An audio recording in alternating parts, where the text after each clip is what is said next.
Good evening friends, I am Umesh Sharma. दोस्तों, हम CBSE 10th class के लेटर वाले पोर्शन को कर रहे हैं। जो कि क्वेश्चन नंबर 4 पे आता है और ये आपका 8 मार्क्स का होता है दोस्तों। उसमें हमने आपको लेटर टू लेटर बता चुके हैं। आज मैं आपको लेटर की सेकंड टाइप जो कि placing an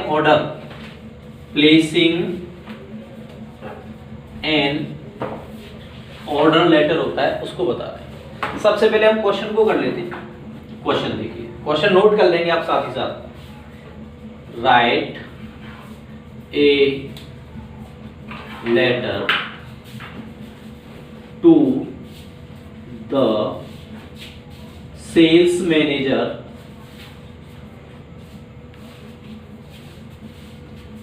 Oswal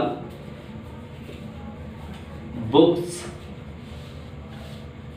and publishers. आप साथ ही साथ लिखते जाएंगे।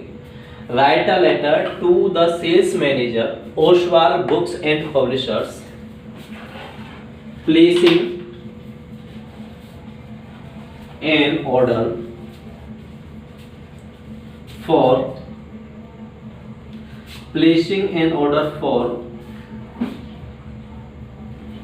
practical files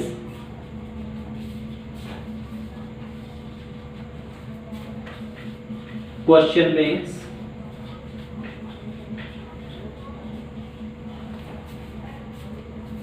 sample papers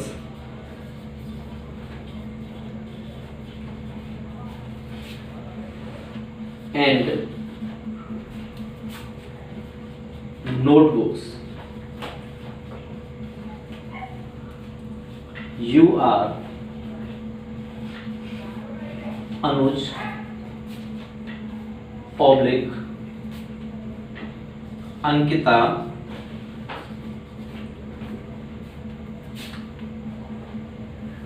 librarian of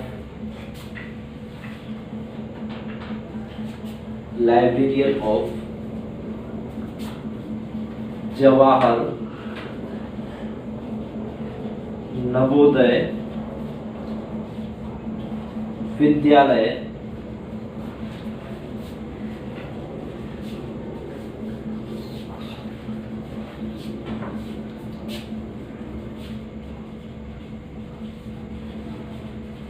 देखिए दोस्तों, क्वेश्चन को मैं आपको जल्दी से एक बार रिवाइज कराता हूं। Write a letter to the sales manager Oswal Books and Publishers placing an order for practical files। आपको क्या क्या खरीदना है? Practical files, question banks, sample papers and notebooks. तो आपको 4 आइटम्स खरीदने हैं। पहला आइटम क्या है आपका? सबसे पहला आइटम है आपका प्रैक्टिकल फाइल्स, दूसरा है आपका क्वेश्चन बैंक्स, तीसरा है सैंपल पेपर्स और फोर्थ क्या है आपका? नोटबुक्स। यू आर अनुज, आप ऑर्डर देने वाले कौन है? यू आर अनुज, यानी आप अनुज हैं अथवा अंकिता हैं। और आप कौन है? आपका डेजिग्नेशन क्या है? लाइब्रेरियन ऑफ जवाहर नवोदय विद्यालय कोलारा कला आगरा। दोस्तों, ये तो था क्वेश्चन। मैं इस क्वेश्चन को अब रफ करने जा रहा हूं। अब इस क्वेश्चन को रफ करने के बाद में मैं इसका आपको सोल्यूशन भी दूंगा। ठीक है दोस्तों जी। तो इसमें देखो, मैं आपको बता दूं, सबसे पहले तो 2 नंबर तो फॉर्मेट के होते हैं, 3 नंबर होते हैं इसके कंटेंट के और 2 नंबर होते हैं इसकी एक्यूरेसी के। 3 नंबर मार्क्स होते हैं इसकी एक्यूरेसी के। ठीक है, तो सबसे पहला क्या है इसमें? सबसे पहले वही फॉर्मेट रहेगा जो लेटर टू लेटर में था।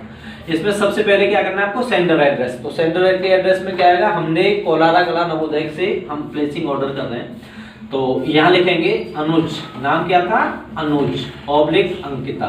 दोस्तों, आप दोनों भी लिख सकते हैं, कोई भी एक भी लिख सकते हैं। ठीक है, तो मैंने तो दोनों लिख दिए, आप कोई भी एक भी लिखेंगे तो भी सही है। तो अनुज ऑब्लिक अंकिता कहां से कर रहे हैं ऑर्डर? नवोदय विद्यालय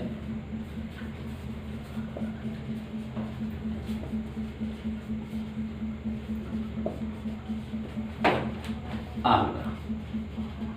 ये क्या एड्रेस है? ये सेंडर एड्रेस है। किसका एड्रेस है ये दोस्तों? Sender address. ठीक है मित्रों, इसके बाद आपको डेट लिखनी है। डेट क्या है कि जिस डेट को ऑर्डर दिया गया है। तो आज की सपोज दैट मैं एक इमेजिनेटिव डेट लिखता हूँ, मान के चलो मैंने लिख दिया 1/1/2000 दोस्तों एक चीज और बता दूं मैं आपको, कभी भी हम ऑथेंटिक या सही डेट क्यों नहीं लिखते हैं, क्योंकि ये बोर्ड हमारे बोर्ड एग्जाम जो होते हैं उसमें ये बैन होता है। रीजन क्या है इसका कि कहीं कोई हमारी एक आइडेंटिफिकेशन लीक ना हो जाए, इसलिए इसको क्या किया जाता है, बैन रखा जाता है, इस पे इसको बताया नहीं जाता है। तो आप चाहे तो इसकी जगह पे आप क्या भी कर सकते हैं, आप सारे कॉलम में XX भी कर सकते हैं। Okay friends, yes. First step, second step date. जैसा कि मैंने आपको पिछले वीडियो में बताया था, मैं जो इनको इन सर्कल कर रहा हूँ ये पॉइंट्स आपको समझाने के लिए कर रहा हूँ मैं, आपको ऐसा कुछ लिखना नहीं वहां पे, आपको तो केवल यही चीजें लिखनी है।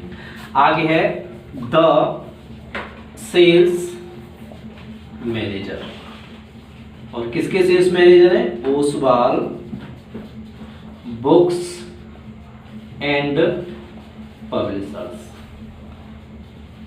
ये फर्म का नाम हो गया, ये मैनेजर का, ये उनका डेजिग्नेशन हो गया। प्लेस राजा मंडी, आगरा। फॉर्मेट में अपर फॉर्मेट के 3 वर्क्स हम कर चुके हैं। सबसे पहला फंक्शन क्या है इसका, सेंडर एड्रेस, तीसरा क्या है, डेट, और थर्ड क्या है इसका, रिसीवर एड्रेस। दोस्तों आप जानते हैं कि किसी भी लेटर के लिए ये 3 स्टेप तो बहुत इंपॉर्टेंट होते हैं। सबसे पहला क्या होता है, सेंडर की भेजने वाला कौन है, सेकंड क्या होता है, डेट की डेट क्या है, थर्ड क्या होता है, रिसीवर एड्रेस। तो मित्रों मैं समझता हूं आपने इतना लिख लिया होगा। इसके नीचे यहाँ पे फिर क्या लिखना है आपको, बिल्कुल यहाँ ये लिखना है आपको सब्जेक्ट, यानी सब्जेक्ट क्या है, हम लेटर का सब्जेक्ट तो भी तो बताएंगे। तो लेटर का सब्जेक्ट है प्लेसिंग एन ऑर्डर, मतलब हम किसी भी चीज के लिए जो आइटम खरीद रहे हैं उसका क्या है, एक ऑर्डर है, यानी प्लेसिंग एन ऑर्डर। अब मैं रफ करूंगा क्योंकि बोर्ड की लिमिट इतनी नहीं है, आपके लिए बड़े बोर्ड का भी अरेंज किया जा रहा है बहुत जल्द, और उसमें भी आपको नई वीडियो मिलेंगे, ठीक है। तो ये हम यहाँ से रफ कर देंगे, यहाँ तक आपने रफ कर लिया होगा। दोस्तों अगर आप इसको ऐसे साथ ही साथ नहीं कर पाते तो वीडियो को पॉज करके आप लोग क्या किया करो, इसको कॉपी कर लिया करो। फिलहाल मैं इसको क्या कर रहा हूँ, रफ कर रहा हूँ, ठीक है। अब आते हैं लेटर की बॉडी पे। लेटर की बॉडी क्या होती है, ठीक है। देखिए सब्जेक्ट तक लिख लिया था, अब लेटर की बॉडी में आते हैं। यहाँ respected sir, I am Anuj, librarian of Navodaya Vidyalaya,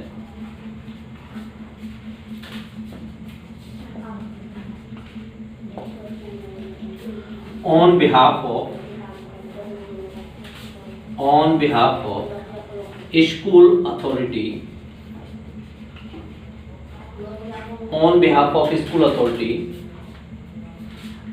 I want to place an order for the following items, मतलब नीचे दिए गए। दोस्तों ये हमारी एक स्टार्टिंग लाइंस हो गई, ये किसी भी चीज की एक रेफरेंसिव लाइंस हो गई एक लेटर की प्लेसिंग एन ऑर्डर में। उसके बाद क्या करना पड़ता है, जब प्लेसिंग एन ऑर्डर लेटर लिखते हैं तो उसमें एक टेबल मेंटेन करनी पड़ती है। आप जब एग्जाम में जाएंगे तो ये टेबल अपनी स्केल लेकर के बनाएंगे, ठीक है दोस्तों। मैं अभी रफली आपको ऐसे एक मार्कर से बिल्कुल सीधी लाइन खींचने की कोशिश कर रहा हूँ, लेकिन आप जब एग्जाम में बनाएंगे तो ये इसके लेकर के बनाएंगे, ठीक है।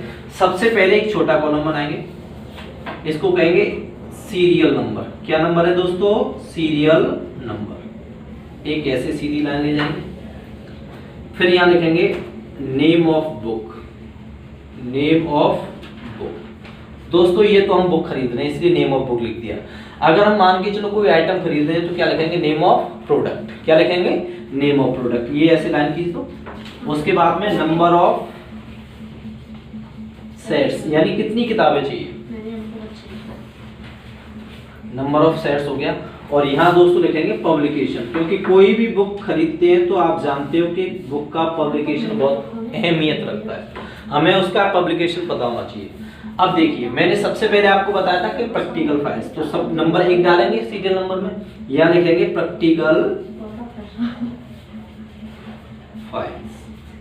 नंबर ऑफ सेट्स मान के चलो हम मंगा रहे हैं 40, और पब्लिकेशन ओसवाल पब्लिशर, ठीक है दोस्तों। ऑब्लिक में या पब्लिशर भी लिख सकते हैं हम लोग, ठीक है। इसके बाद में सेकंड स्टेप है प्रैक्टिकल फाइल्स थी, फिर था आपका क्वेश्चन सैंपल पेपर्स, तो लिखो आप sample papers class 10। Number of sets 50 मंगा रहे हैं हम लोग, और हमारा पब्लिशर वही रहा, तो आप एजेंट के मार्क भी कर सकते हो और दोबारा से रिपीट करके इसको ही लिख सकते हो। थर्ड पे आगे प्रैक्टिकल फाइल्स होगी, सैंपल पेपर्स हो गए आपके question bank, number of set मान के चलो 30, और इसमें आप चेंज कर देते हैं रचना सागर। फोर्थ स्टेप पे आप हमारा था प्रैक्टिकल फाइल्स हो गई, सैंपल पेपर्स हो गए, क्वेश्चन बैंक्स हो गई, और फोर्थ था हमारा प्रैक्टिस सेट्स 40 आइटम्स। कॉर्डोवा, ये हमारी टेबल हो गई, ये हमारी स्टार्टिंग लाइंस हो गई। इतना लिखने के बाद में फिर दोबारा से इसे रफ करना पड़ेगा, आप वीडियो को पॉज करके इसको आप कॉपी कर लेंगे। आगे इसका जो क्लोजिंग पार्ट है उसको मैं आगे आपको कराने जा रहा हूं।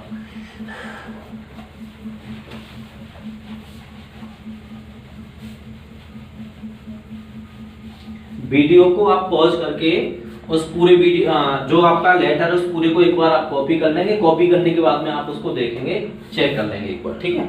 अब क्लोजिंग लाइन में क्या होगा, all the above mentioned items should be delivered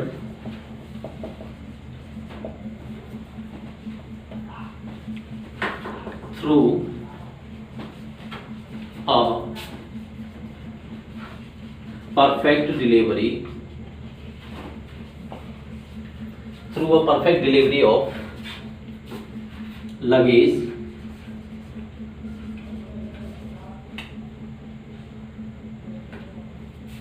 within 10 days, ठीक है दोस्तों। अब एक अंतिम पैराग्राफ लिखते हैं,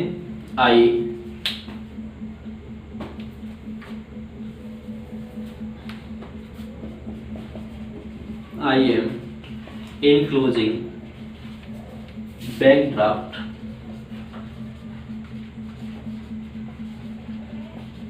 for the purchased items. I hope that you will pay your kind attention. I hope that you will pay your kind attention for the asked requirements. यहाँ लिख देंगे आप लेफ्ट हैंड साइड में थैंकिंग यू। ओके दोस्तों, इस तरीके से आपका प्लेसिंग एंड ऑर्डर का एक लेटर आपका कंप्लीट होता है। दोस्तों उम्मीद है कि आपको बताया गया लेटर बहुत पसंद भी आया होगा, और लेटर का मैंने आपको एक बहुत अच्छा एक फॉर्मेट बताया है। दोस्तों आप इसको एक बार कॉपी कर लेंगे, और नेक्स्ट वीडियो में मैं आपको एक इसका होम असाइनमेंट प्रोवाइड कराऊंगा, और होम असाइनमेंट की बेसिस पे आप उस पर प्रैक्टिस भी करेंगे, या आपके पास घर पे जितनी भी बुक्स होंगी वहां से आप इसको प्रैक्टिस करेंगे। दोस्तों अगर वीडियो से जुड़ा हुआ आपको कोई भी सजेशन लगता है कि इस तरीके के चेंजेस की रिक्वायरमेंट है, तो आप मुझे विदाउट एनी हेजिटेशन कमेंट करके, थ्रू माई कॉन्टैक्ट नंबर पर फ़ोन करके, आप कैसे भी करके आप मुझे जल्दी से जल्दी इस बात से अवगत कराएंगे। Thank you.